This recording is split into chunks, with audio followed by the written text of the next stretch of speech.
ইয়ামেনের একজন বহুত বড় বুজুর্গ, বহুত বড় একজন ওয়ালি, নাম হলো সুলতান ইবনুল আদিল। সুলতান ইবনু আদিল বহুত বড় আল্লাহর একজন ওয়ালি। ইয়ামেনের পাহাড়ি অঞ্চলে থাকেন। ফ্যামিলি মেম্বার 4 জন, তারা স্বামী স্ত্রী আর ছোট্ট 2টা বাচ্চা থাকেন পাহাড়ি অঞ্চলে। পেশা হলো কাঠ কাটা, কাঠুরিয়া। জঙ্গল থেকে কাঠ কেটে এই কাঠ তিনি বাজারে বিক্রি করতেন। যা ইনকাম আসতো গো, ওই ইনকাম দিয়েই তাদের সংসার চলতো। সুলতান ইবনু আদেল স্বামী স্ত্রীর ভিতরে বড় মায়া, মহব্বত, ভালোবাসা, প্রেম। স্বামী স্ত্রীর মধ্যে যখন মহব্বত বেশি থাকে, তখন এই সংসারটাই জান্নাতের বাগান হয়। আর যদি ভালোবাসা অন্তরে না থাকে, টাকা পয়সা ক্ষমতা কখনো শান্তি দিতে পারে না। আমরা এই জমিনে এমন বহু দেখেছি, সম্পদের কোনো অভাব নাই, টাকা পয়সার অভাব নাই, ক্ষমতার কোনো অভাব নাই, কিন্তু স্বামীর হাতে স্ত্রী খুন, স্ত্রীর হাতে স্বামী খুন। স্বামী রাত 2টা বাজে ঘরে ফিরে, স্ত্রী রাত 1টা বাজে ঘরে ফিরে। কে কোথায় রাত কাটায়, কার সাথে রাত কাটায়, কেউ জানে না। স্বামী কার সাথে গাড়ি নিয়ে বের হয়, স্ত্রী কার সাথে গাড়ি নিয়ে বের হয়, সন্তান কার সাথে ঘোরায়, কোনো খবর নাই। ঘরটা যেন জাহান্নামের টুকরা। এসির অভাব নাই, মকমলের অভাব নাই, টাকা পয়সার অভাব নাই। একটা জিনিসেরই শুধু অভাব, সেটা হলো মহব্বত, সেটা হলো ভালোবাসা, সেটা হলো শান্তি। এজন্যই আল্লাহ পাক টাকা পয়সার বিনিময়ে শান্তি কেনার কোনো সুযোগ, কোনো অপশন আল্লাহ পাক মানুষের হাতে রাখেন নাই রে যুবক। শান্তির অপশন শুধু একমাত্র কার হাতে? আল্লাহ পাকের হাতে। আল্লাহ যারে চান তারে শান্তি দেন, আল্লাহ যারে চান তারে শান্তি দেন না। চান না তারে শান্তি দেন না, যারে চান আল্লাহ তারে শান্তি দেন। এজন্যই বলেছি, ওই সুলতান ইবনে আদিল বহুত বড় আল্লাহর ওয়ালি। স্বামী স্ত্রীর ভিতরে মহব্বত, বড় ভালোবাসা। একদিন বিবিকে বলতেছেন, বিবি গো, ও বিবি, এশার নামাজের পর বিবিকে বলতেছেন, বিবি একটু বলো তো আমাকে, তুমি কেমন ভালোবাসো? বিবি কয়ে, আমি জানের চেয়েও আপনাকে বেশি ভালোবাসি। প্রয়োজন যদি হয় আপনার জন্য আমার জীবন দিতে আমি দিতে রাজি। স্বামী বলতেছে, বিবি এ প্রমাণ কি? জানের চেয়েও আমার বেশি ভালোবাসো? তাহলে বলো তো, আমার যদি আজ রাত ইন্তেকাল হয়, আমার জানাজা তুমি কিভাবে দিবা? কাফন পরাইবা কি দিয়া? আমি তো কোনো টাকা পয়সা, ব্যাংক ব্যালেন্স তোমার জন্য কিছুই রেখে যেতে পারি নাই। যদি আল্লাহ না করুক আজ আমার মৃত্যু হয়, ইন্তেকাল হয়, আমার কাফন কিভাবে দিবা? বিবি তখন বলে, স্বামী গো, এমন কথা কয় না। আল্লাহ যেন আপনার আগে আমাকে নিয়ে নেয়। যদি এমন হয়, আল্লাহ না করুক, যদি এমন হয়, কাফনের কি প্রয়োজন? আমি আমার শাড়ি দিয়া, কাপড় দিয়ে আপনারে কাফন দিব। আমার কাপড়টাই হবে আপনার কাফনের কাপড়, বাজারের কাপড়ের প্রয়োজন নাই। এই কথা বলতেই স্বামী কই, বিবি গো, বুঝেছি আমার প্রতি তোমার মহব্বত, তোমার ভালোবাসা অধিক, বুঝ হয়ে গেছে আমার। কিন্তু শোনো গো বিবি, তোমার কাপড়ের প্রয়োজন নাই। আমার যদি মরণ হয়, আমার জুব্বা দিয়েই তুমি কাফন পরায় দিও। জুব্বাটা উপরে নিয়া মাথার দিকে তুমি জুব্বাটার উপর দিয়ে বান্ধিয়ে দিও। পায়ের দিকটা যদিও খোলা থাকে, এই খোলা জায়গাটা গাছের কাপ লতা পাতা দিয়া ডেকে দিও, প্রয়োজন নাই, অন্য কোনো কাপড়ের প্রয়োজন নাই, আমার জুব্বাটাই হয়ে যাবে কাফন। পায়ের দিকটা যদি কভার না দে, গাছের লতা পাতা লতা পাতা আর দিয়েই তুমি আমার পায়ের নিচটা কভার দিও। ভাইরা বন্ধুরা, যুবক এই কথাটা তিনি বললেন। বলার পর আল্লাহর কি হুকুম, আল্লাহর কি মর্জি, এই রাত্রি ওনার ইন্তেকাল হয়ে গেল। কারণ মরণ কার কখন কোন হালতে কোন অবস্থায় হবে কেউ জানে না। আল্লাহ পাক রব্বুল আলামিন কার মরণ কোথায় লিখে রেখেছেন, সেটা কি ঘরে নাকি ঘরের বাইরে, বিবি বাচ্চার কাছে নাকি গাড়িতে, যৌবনে না বৃদ্ধ বয়সে না বাল্যকালে, কেউ জানে না মরণ কার কখন কোন হালতে আসে। তবে আল্লাহওয়ালারা ওরা অনেকটাই টের পেয়ে যান, অনেকটাই বুঝে ফেলেন যে তাদের মৃত্যুর কাল, মৃত্যুর সময় ঘনিয়ে এসেছে। আমার উস্তাদ মালিবাগ মাদ্রাসায় যখন পড়ালেখা করি, দারুল হাদিস বুখারী জিলদে সানি যার কাছে পড়ছি, আমাদের শাইখে সানি আল্লাহর বলি এশার নামাজ পড়ে আমাদেরকে বুখারী পড়াইছেন, বুখারী শরীফ এশার নামাজ পড়ে পড়াইছেন। ওই রাত্রে ইনি যে রুমে থাকতেন, ওনার যে খাস খাদেম ছিল আমার বন্ধু, তারে বলতেছেন, বাবা আজকে তুমি আমার দরজা জানালাটা লাগাইও না, আমিও লাগাবো না, আমি আজ সারা রাত কোরআন তেলাওয়াত করব, আর আমার দরজাটা খোলা রাইখো, মাঝে মাঝে এসে তুমি দেখে যাইও। আমার মন বলতেছে আজ রাত মেহমান আসবে। সুবহান, আমার মন বলে আজ রাত হয়তো মেহমান আসবে। এই রাতটাই ছিল হুজুরের জীবনের শেষ রাত। আমরা দেখেছি, আমার বন্ধু আমাকে বলছে যে দোস্ত, হুজুর তো এই ধরনের কথা বলছেন। আমরা রাত 1টা বাজে গেছি হুজুরের রুমে, যে এদিকে কোরআন তেলাওয়াত করতেছেন। রাত 2টা বাজে গেছি তেলাওয়াত করেন, 3টা বাজে গেছি যে দেখি কোরআন তেলাওয়াত করা অবস্থায় হুজুরের মাথাটা কোরআন শরীফের সাথে ঠেক দেওয়া, অর্থাৎ নাই দুনিয়াতে, কোরআন তেলাওয়াত করা অবস্থায় ইন্তেকাল করছে। আমার ভাইরা বন্ধুরা, যুবক এজন্য বলতেছি, কার মরণ কখন কোন হালতে কেউ জানে না। কারো মরণ গান শোনা অবস্থায়, গান গাওয়া অবস্থায়, কারো মরণ হারাম কাজে লিপ্ত থাকা অবস্থায়। আল্লাহর নবী বলেন, যদি কেউ হারাম কাজে মত্ত থাকা অবস্থায় কারো মরণ হয়, তাহলে তার মরণ হবে বেঈমানি মরণ। লা ইয়াজনি জানি হিনা ইয়াজনি ওয়া হুয়া মুমিন ওয়া লা ইয়াসরিকু সারিকু হিনা ইয়াসরিকু ওয়া হুয়া মুমিন। নবীজি বলেন, জিনাকুর যখন জিনা করে তখন ঈমান সাথে থাকে না। ঠিক এমনি ভাবে যদি কোনো চোর চুরি করে, চুরি করা অবস্থায় তার ঈমান সাথে থাকে না। ডাকাত যখন ডাকাতি করে তখন তার সাথে ঈমান থাকে না। ওই অবস্থায় যদি তার মরণ হয়, তাহলে বেঈমান হইয়া মরল, ঈমান সাথে যাবার সুযোগ পাইল না। আর আল্লাহর ওলিরা ওরা বুঝতে পারতেন, টের পাইতেন তাদের মরণটা কোন হালতে কত সুন্দর হয়। দেখেন, কোরআন তেলাওয়াত করা অবস্থায় মরণ। এজন্য আল্লাহর ওলিরা টের পায় যান।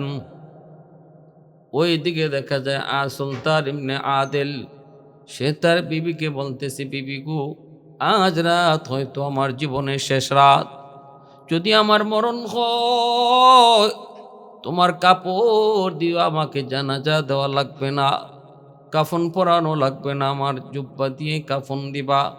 পায়ের দিকটা খোলা থাকলে সেই জায়গাটা তুমি লতা পাতা দিয়া কভার দিয়া দিও। যেমন কথা তেমন কাজ। কিন্তু বিবি বলতেছিল, স্বামী গো, এই রাতে যদি তোমার মরণ হয় তাহলে বুঝলাম আমি কাফন পরাইব এইভাবে, কিন্তু জানাজা দিব কে? জানাজা কাফন পরাইব কেমনে?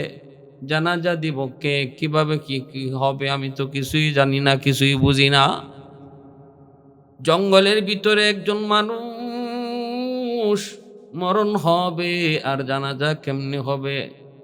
তখনই স্বামী বলতেছি, বিবি গো, আমার মরণের পর তুমি আমার সন্তানকে তুমি এলাকায় পাঠাইবা, ইমাম সাহেবের কাছে পাঠাইবা। ইমাম সাহেব আসলে পরে রাতের অন্ধকারেই আমাকে দাফন দিয়া দিবা। বিবি বলতেছে, যদি অন্ধকারে ইমাম সাহেব না আসেন, গ্রাম থেকে যদি এই পাহাড়ি অঞ্চলে কেউ না আসে রাতের অন্ধকারে জানাজা পড়ার জন্য, তাহলে কি করব? এবার সুলতান ইবনে আদিল বলতেছে, বিবি গো, যদি এমন হয় তাহলে কাউকে দরকার নাই, তুমি আমার দুটা নাবালিক সন্তানকে নিয়ে পাহাড়ের উপরে উঠবা। ওইটা তাদের কাঁধে হাত দিয়ে তুমি একটা এলান করবা, ইয়া রব্বি কাদ মাতা সুলতান ইবনে আদিল। এইভাবে তুমি এলান দিবা, আল্লাহ, তোমার গোলাম সুলতান ইবনে আদিল ইন্তেকাল করেছে। এতটুকু বলতে পারবানি? কয় এতটুকু বলতে পারবো। কয় বাকিটা আমার আল্লাহর উপরে সুপর্দ করবা, আর এতটুকু বলবা, মালিক, তোমার গোলামের জীবনের কোনো 2 রাকাত নামাজ যদি তোমার কাছে পছন্দনীয় হয় গো, এর উসিলায় তুমি তার মৃত্যুর পরবর্তী কাজ সমাধা করো কুদরতি ভাবে। বিবির কাছে এই কথাগুলি বইলা সুলতান ইবনে আদিল ওই রাত্রে ইন্তেকাল করেন। ইয়ামেনের বহুত বড় বুজুর্গ, তৎকালীন সময়ে বাগদাদের বহুত বড় বুজুর্গ বাগদাদি, আল্লাহর বহুত বড় একজন বুজুর্গ জুনাইদ বাগদাদি, তিনি বাগদাদে আছেন। এইদিকে উনার ইন্তেকাল হয়ে গেল ইয়ামেনের এক জঙ্গলে, ইয়ামেনের এক পাহাড়ি অঞ্চলে। কিন্তু ইমাম সাহেবকে খবর দেওয়ার জন্য বাচ্চারে পাঠাইছেন। ইমাম সাহেব বলতেছে, এত রাত্রে কেউ যাবে না পাহাড়ে, তোমরা যায় তোমার বাবার লাশ পাহারা দাও, সকালবেলা আমি মানুষজন নিয়ে জানাজা পড়ায় দেব। বাচ্চাগুলি কান্দে আর কয়, মা গো, কেউ আসে নাই। সাথে সাথে মায় কয়, বাবা কান্দিস না, তোর আব্বা বিকল্প একটা পথ বলে গেছেন। দুটা বাচ্চারে নিয়া দক্ষিণী মা বাচ্চার কাঁধে দুইরা আল্লাহর কাছে ডাক দিয়া কয়, ইয়া রাব্বি কাদ মাতা সুলতান ইবনে আদিল। সুলতান ইবনে আদিল কয় যখন আল্লাহর কাছে ডাক দিয়া কয়, মালিক, আমার স্বামী তোমার গোলাম জীবনে যদি 2 রাকাত কোনোদিন তোমাকে খুশি করার জন্য নামাজ পড়ে থাকে, ওই নামাজের উসিলায় তুমি তার জীবনের মৃত্যুর পরবর্তী কাজটা তুমি সমাধা করো। ভাইরা বন্ধুরা আমার, আওয়াজ পৌঁছে গেল মালিকের দরবারে। আল্লাহ পাক মানুষ রূপী ফেরেশতা পাঠায় দিয়েছেন বাগদাদি জুনাইদ বাগদাদির কাছে। জুনাইদ বাগদাদির কাছে একজন মানুষ রূপী ফেরেশতা এসে কয়, জুনাইদ কোথায় আছো? কয়, বাগদাদে আছি। ইয়ামিন এখান থেকে কত দূর? কয়, 2500 দূর। 2500 মাইল দূর। কয়, এখনই ওই জায়গায় যাইয়া একটা জানাজার নামাজ পড়া লাগবে, এখনই যাওয়া লাগবে। রাত পোহানোর আগে আগে তার জানাজাটা পড়া লাগবে। সে বহুত বড় আল্লাহর একজন ওয়ালি, রাতের অন্ধকারেই তার জানাজা পড়া লাগবে। জুনাইদ বাগদাদি বলেন, আমার সাথে আরো 13 জন যাবে, কিন্তু কেমনে যাব? শর্ট রাস্তা মালিকের কাছ থেকে বইলা দেন, যেন অল্প সময়ে আমি 2500 মাইল পাড়ি দিতে পারি, এমন কোন রাস্তা আছে? ফেরেশতা আল্লাহর কাছ থেকে জানিয়ে দেয়, ও জুনাইদ, মাটি ছিটায় দিলাম। এই মাটিটা হলো যেই লোক মারা গেল, যে আল্লাহর ওলি ইয়ামেনে, তার কবরটা যেখানে হবে ওই জায়গার মাটিটা এখানে তোমার সামনে ছিটায় দেওয়া হয়েছে। এখানে তুমি সেজদায় পড়ো, সেজদা থেকে মাথা উঠাইলে পরে দেখবা ইয়ামেনের সেই জঙ্গলে তুমি হাজির। জুনাইদ বাগদাদি 13 জন সাথী নিয়া সাথে সাথে আল্লাহর কুদরতি কদমে সেজদায় পড়ে গেলেন। সেজদা থেকে মাথা উঠাইলেন, সুবহানা রাব্বিয়াল আলা, সুবহানা রাব্বিয়াল আলা। সুবহানা রাব্বিয়াল আলা। সেজদার তাসবিহ পইরা মাথাটা উঠায় দেখেন তারা আর বাগদাদে নাই।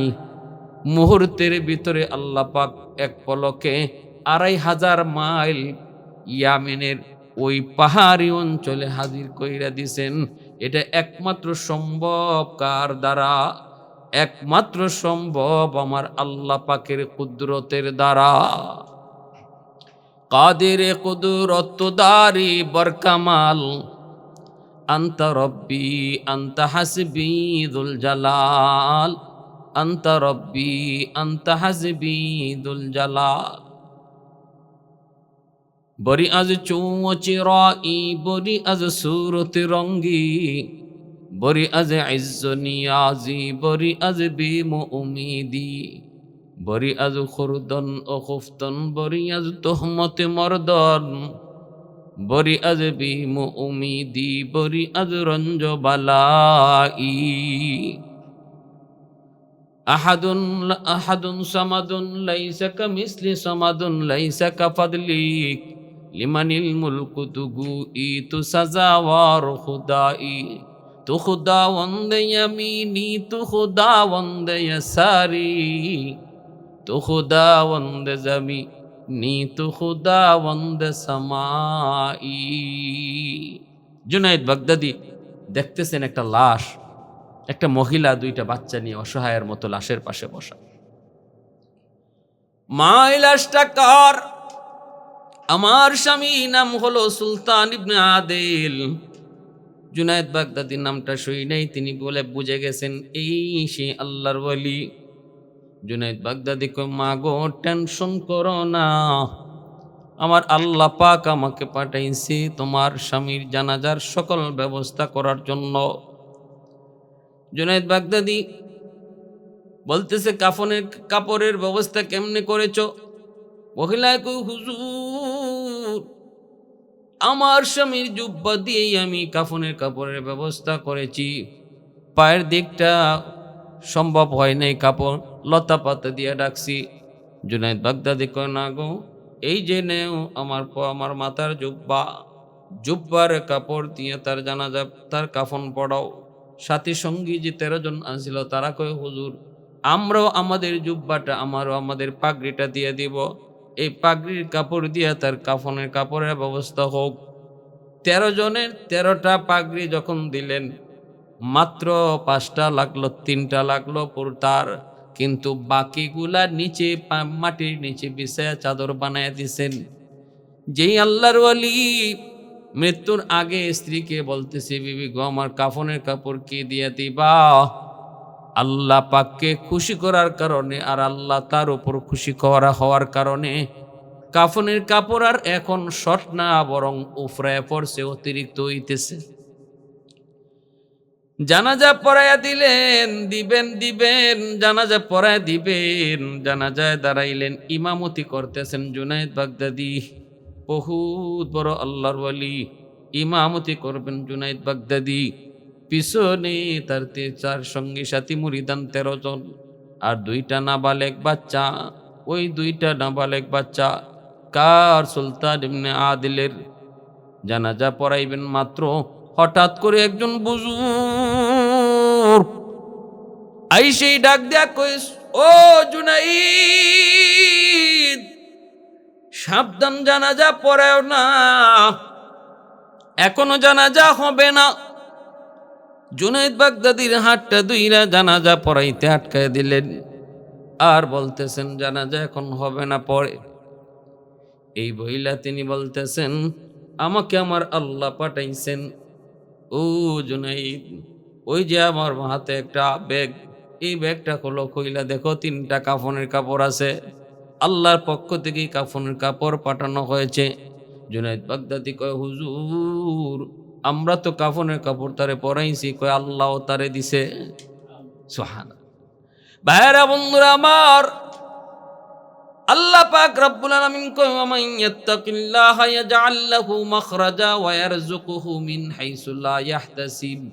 আল্লাহ কয়, বান্দা তুই যখন আমার হয়ে যাবি, আমি তোর হয়ে যাব, তখন তোর জন্য সব কইলা দিব, সব আমি কইরা দিব। তোমার সব কিছুর জিম্মাদার আমি আল্লাহ নিজে হয়ে যাব। রিজিকের ব্যবস্থা করব অজানা অচেনা জায়গা থেকে, কল্পনা হবে না। তোমার জীবনের সব কাজের দায়িত্বের জিম্মাদার আমি আল্লাহ হব। ভাইরা বন্ধুরা, এই অবস্থায় জুনায়েদ বাগদাদি তিনি ওই কাফনের কাপড়টাও বের করলেন। এরপরে ওই লোক অপরিচিত মুসাফির তিনি ডাক দিয়া বলতেছে, জুনাইদ পিছনে যাও, পিছনে যাও। এই মহান আল্লাহর ওলির জানাজা পড়ানোর জন্য আল্লাহ আমাকে আদেশ করেছে, জানাজা আমি পড়াবো, পিছনে যাও। জুনায়েদ বাগদাদি কথা বললেন না, পিছনে চলে গেলেন। কিন্তু চিনেন না, জানেন না কে সে আল্লাহর ওলি, কি তার পরিচয়, কেন কি জন্য আমাকে পড়াইতে দিল না, তারে পড়াইতে আল্লাহ কইল কে সে, কি তার পরিচয়। জুনায়েদ বাগদাদি কিছুই বলেন না। জানাজার নামাজ পড়ানো শেষ। এরপর মুসাফির ইমাম সাহেব ডাক দেখো, জুনাইদ ওই যে ব্যাগটা তুমি নিছিলা, যে ব্যাগটা কইলা কাফনের কাপড় বের করছো, এই ব্যাগের নিচে 1200 স্বর্ণ মুদ্রা আছে। এই 1200 স্বর্ণ মুদ্রা ওই মহিলার কাছে দিবা, সুলতান ইবনে আদিলের স্ত্রীর কাছে দিবা। তার দুইটা অবুজ নাবালেগ দুইটা বাচ্চা আছে, আল্লাহ পাকের পক্ষ থেকে হাদিয়া।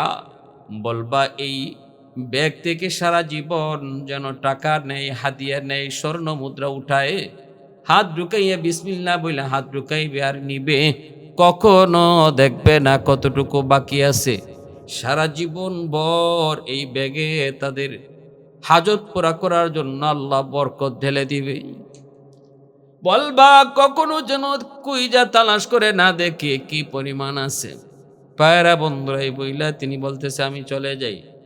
জুনায়েদ বাগদাদি কয় যাইবেন পরে, আগে কোন আপনি কেডা, আমারে জানাজা পড়াইতে দিলেন না, আবার নাম দইরা দইরা যে সুন্দর করে ডাকতেছেন, মনে হইতেছে আপনি আমারে বহু আগ থেকে চিনেন। কিন্তু আমি তো আপনারে চিনি না, আমি তো আপনারে জানি না, চিনি না। আপনি কে, কি পরিচয় আপনার, একটু পরিচয় দিয়ে যান। আল্লাহর ওলি কই, জুনাইদ চাপা চাপি করিস না, আমাকে চিনবি না স্যার, আমার টাইম শর্ট। জুনায়েদ বাগদাদি কয় ধরছি হাতে, ছাড়বো না। জানিনি আমি কে? বাগদাদের ঐতিহ্যবাহী, বাগদাদের সবচেয়ে বড় কুস্তিগীর হলাম আমি জুনাইদ। কুস্তিতে আমাকে কেউ হারাইতে পারে নাই।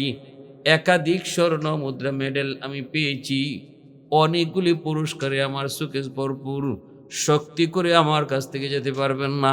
ধরছি তো ধরছি, পরিচয় দেওয়াই লাগবে। কে আপনি, একটু তাড়াতাড়ি করুন, ছাড়ব না, পরিচয় না পাইলে ছাড়ব না। জুনায়েদ বাগদাদি বাগদাদের সবচেয়ে বড় কুস্তিগীর ছিলেন।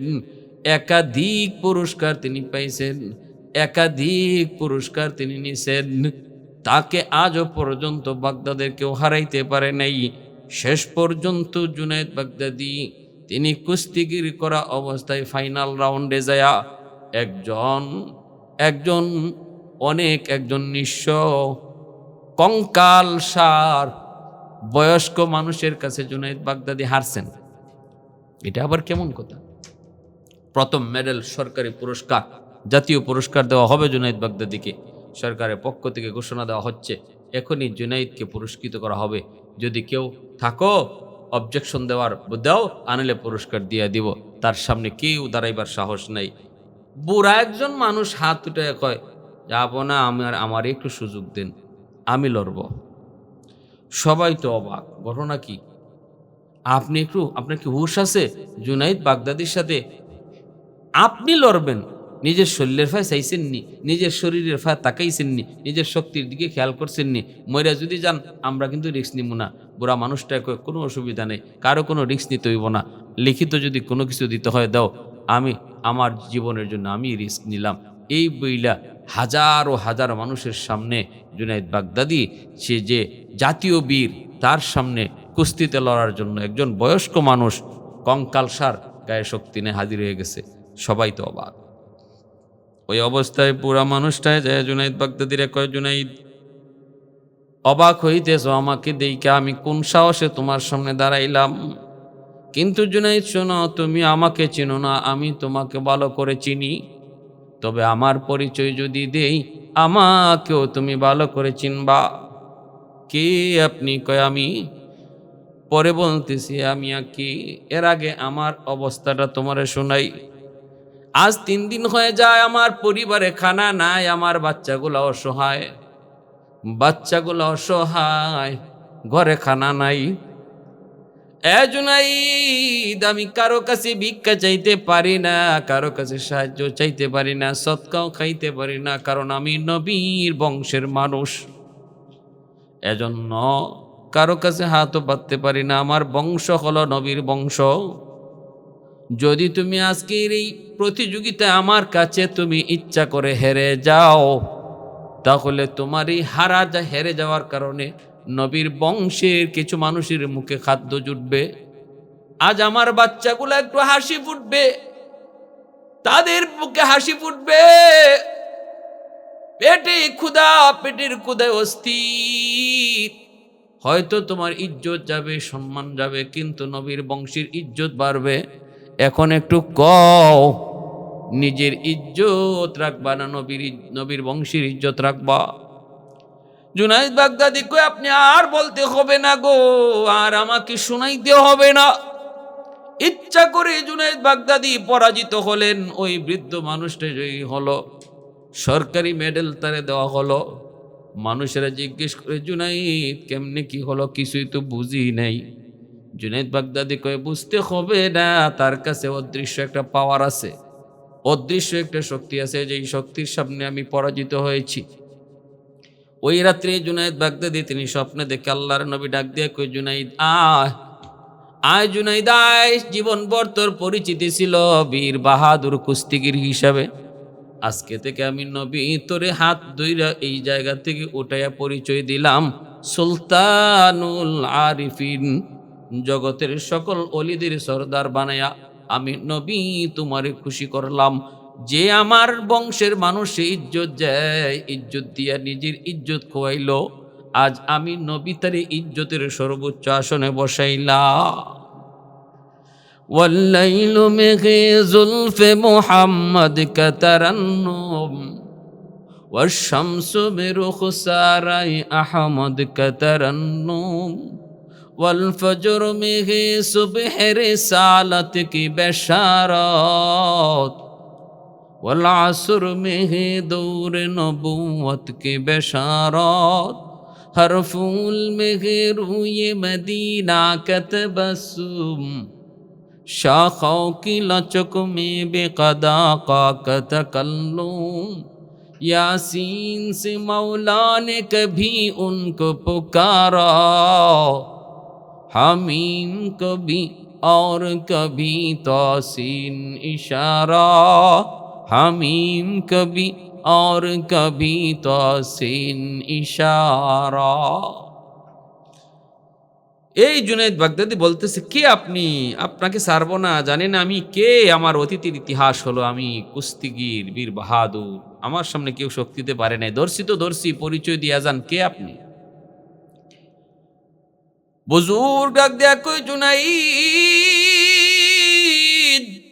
সবার সামনে পরিচয় দেওয়া যায় না, কিছু কিছু পরিচয় গোপনেও দিতে হয়। কানে কানে শোনো, আমি কে জানো নি? আমি গোলাম খিজির, আল্লাহর গোলাম খিজির আমার নাম। জুনাইদ বাগদাদি কয়, আপনি কি সেই মূসা নবীর জমানার খিজির? বলে হ।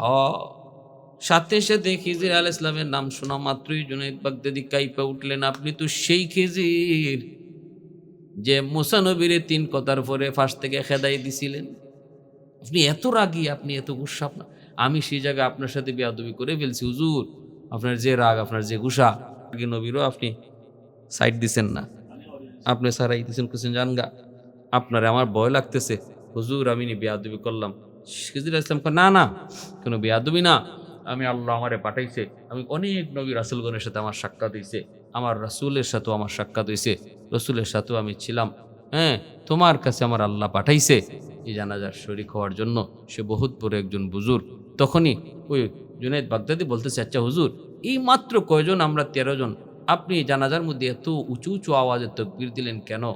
এই অল্প সংখ্যক মানুষকে তো এত আওয়াজ দিতে হয় না। খিজির আলাইহিস সালাম বলেন, জুনাইদ তুমি জানো না এই সুলতান ইবনে আদিলের মর্যাদা আল্লাহর কাছে কি পরিমাণ? জানা যায় তুমি দেখেছো তোমরা 12 জন আর 13 জন, কিন্তু আমি দেখেছি অন্তর চোখে 12,000 ফেরেশতা হাজির। 12,000 ফেরেশতা তারা জানাজায় হাজির ছিল। এজন্য আওয়াজ জুড়ে দিয়েছি, নাও এই থলিটা নিয়া তার বিবির কাছে দিয়ে দিও। জুনাইদ বাগদাদি রহমতুল্লাহ আলাইহি এই থলি নিয়ে মহিলার কাছে আসলেন, আইসা বলতেছেন, মাগো তোমার স্বামী তো জেনতেন কোনো সাধারণ মানুষ না, বহুত বড় আল্লাহর ওলি, যার জানাজার নামাজ পড়াইছেন হযরতে খিজির আলাইহিস সালাম। 12,000 ফেরেশতা যার জানাজায় শরীক হয়েছেন। ভাইরা বন্ধুরা, 12,000 ফেরেশতা যার জানাজায় শরীক, এমন একজন স্বামী, একটু কথা কও মা, আমার একটু কও কি এমন নেকামল তার ছিল যে নেকামলের কারণে এত বড় মর্যাদা আল্লাহ তারে দিছে। তখনই তার বিবি বলতেছে, আপনি কেডা? কয় আমার পরিচয় দিও লাগবো নি? কয় না, কোন আপনি কেডা? আমি এক গুনাহগার, নাম হলো জুনাইদ বাগদাদি। মহিলায় কই, বাবা যুবক তুমি জুনাইদ বাগদাদি বলে কও, আমার স্বামীর জবানে তোমার কত নাম শুনেছি। তাহলে কি এমন নেকামল যে নেকামলের কারণে আপনার স্বামী এত মর্যাদা লাভ করেছে? কয়েক নাম্বার হলো, আমার স্বামী জীবনে কোনো দিন নামাজ কাজা করে নাই। 4টা আমল আমি তার পেয়েছি। আমার বিয়ের পর থেকে নিয়ে আমার চোখের দেখা আমার স্বামী জীবনে নামাজ কাজা করে নেই। আসসালাতু ইমাদুদ্দিন, নামাজ হলো দ্বীনের স্তম্ভ। নামাজ হলো দ্বীনের স্তম্ভ। নামাজের দ্বারাই একজন মানুষ সে মুমিন না কাফির এটা পরিচয় ঘটে। সর্বপ্রথম হিসাব আল্লাহ নিবে নামাজ। আউয়ালু মা ইউহাসাবু বিহিল আবদু ইয়াউমাল কিয়ামাতি সালাতু। আল্লাহ পাক রব্বুল আলামিন কিয়ামতের ময়দানে মানুষের প্রথম হিসাব কিতাব শুরু করবেন নামাজ দিয়া। নামাজের হিসাব যার সুন্দর তার বাকি হিসাব সুন্দর। নামাজের হিসাব যার গন্ডগোল সব হিসাবে গন্ডগোল। 2 নম্বর নেক আমল আমার স্বামীর আমি পেয়েছি। ফজরের পরে কোরআন তেলাওয়াত, মাগরিবের পরেও কোরআন তেলাওয়াত, আল্লাহর কালামের সাথে তার সম্পর্ক, মহব্বতের সম্পর্ক, কোরআনের সাথে তার ছিল ভালোবাসা। কোরআন তেলাওয়াতে সে বড় পাগল ছিল। আফজালুল ইবাদাতি তেলাওয়াতুল কোরআন। রাসূল কয় উত্তম ইবাদত হলো কোরআন তেলাওয়াত। এজন্য ওলি আল্লাহরা বেশি বেশি কোরআন তেলাওয়াত করেন। ওই যে বললাম আমার উস্তাদ মালিবাগ মাদ্রাসার শেখে সানি যে রাত্রে ইন্তেকাল করছেন, ওই রাত্রে কোরআন তেলাওয়াত করা অবস্থায় তার জান কবজ হয়েছিল। কোরআনের সাথে সম্পর্ক। 3 নাম্বার বিবি সাহেব বলতেছে, আমার স্বামীর তৃতীয় নেক আমলটা আমার যা চোখে পড়ে সেটা হলো, আমার স্বামী জীবনে আমার চোখের দেখা কোনোদিন তাহাজ্জুদের নামাজ তরক করে নাই। গভীর রাতে তাহাজ্জুদের টাইম, এই তাহাজ্জুদের সময় শুধু নামাজ পড়তো না, আমি দেখতাম নামাজ পড়ে সে কার সাথে বিড়বিড় করে কথা কইতো। আমি মাঝে মাঝে লাইট জ্বালায় কই, ডাক লইতাম, তুমি কার সাথে কথা কও। আমি ভাবতাম কার সাথে কার না জানি প্রেমের আলাপ করে। কিন্তু আমার স্বামী কইতেছে, বিবি গো, খালি নারী পুরুষের সাথে প্রেম না, আমি আমার মাশুকের সাথে প্রেম করি, আমি আমার মাশুকের সাথে কথা বলি। সে না তাহাজ্জুদ পইরা আল্লাহর সাথে কথা কইতো। 4 নম্বর নেকামল হালাল রুজি। আমার স্বামী একজন কাটুরিয়া, তিনি কাঠ কাটতেন, জঙ্গল থেকে কাঠ কাইটা বাজারে বিক্রি করতেন, ইয়ামেনের বাজারে। এই বাজারে বিক্রি কইরা যেটা কয়টা টাকা পয়সা পাইতেন তা নিয়ে সংসার চলত। কোনো দিন আমাদের হারাম ছোঁয়া লাগে নাই। হালাল ইনকাম অল্প অল্প হলেও আমার স্বামী সবসময় হালাল ইনকাম কামাই করতেন। হালাল কামাই দিয়ে আমাদের সংসার চলতো। এজন্য মনে রাখবারে যুবক, যেই ঘরের মধ্যে হারাম ঢুকে, হারাম মাল ঢুকে, এই ঘরে কখনো আল্লাহওয়ালা তৈরি হয় না। আল্লাহওয়ালা তৈরি হতে হলে শর্ত হলো হালাল রিজিক। ইবাদত যদি কবুল করতে হয় হালাল রিজিক শর্ত। নামাজ কবুল, কোরআন তেলাওয়াত কবুল, জিকির আজকার কবুল। কখন? কয় যখন রিজিক হালাল হবে। হালাল রিজিক যদি না হয় তাহলে এবাদত কবুল হয় না। এই চারটা এবাদত আমল ছিল ওই আল্লাহর ওলির সুলতান ইবনে আদিল, যিনি জুনাইদ বাগদাদি রহমতুল্লাহ আলাইহির জমানার একজন বহুত বড় ওলি, যার বাড়ি ছিল ইয়ামেন। তাফসীরে কিতাবের ভিতরে এটা আনছেন। এই ঘটনাটা কেন আনছেন? যে আল্লাহ যখন তার কোনো বান্দার, আল্লাহকে যখন কেউ খুশি করে আর আল্লাহ তার উপরে খুশি হইলে তার জীবনের সকল ঘাটে যে আল্লাহই তার সাহায্যকারী, আল্লাহই যে তার সব কিছু ব্যবস্থাকারী, এর একটা উত্তম দৃষ্টান্ত তাফসীরে কিতাবে এই ঘটনা দ্বারা উল্লেখ করছেন। এজন্য আসুন আমরা আমাদের প্রত্যেকের জীবনের সব ঘাটে যদি আল্লাহ সাহায্য চাই, তাহলে খুশি রাখতে হবে মেম্বারকে, চেয়ারম্যানকে, এমপিকে না, খুশি রাখতে হবে মালিককে। আল্লাহকে যদি খুশি রাখি, সব ঘাটে আল্লাহই আমার সাহায্যকারী হবে। আল্লাহ আমাদের তৌফিক দান করুন, আমিন।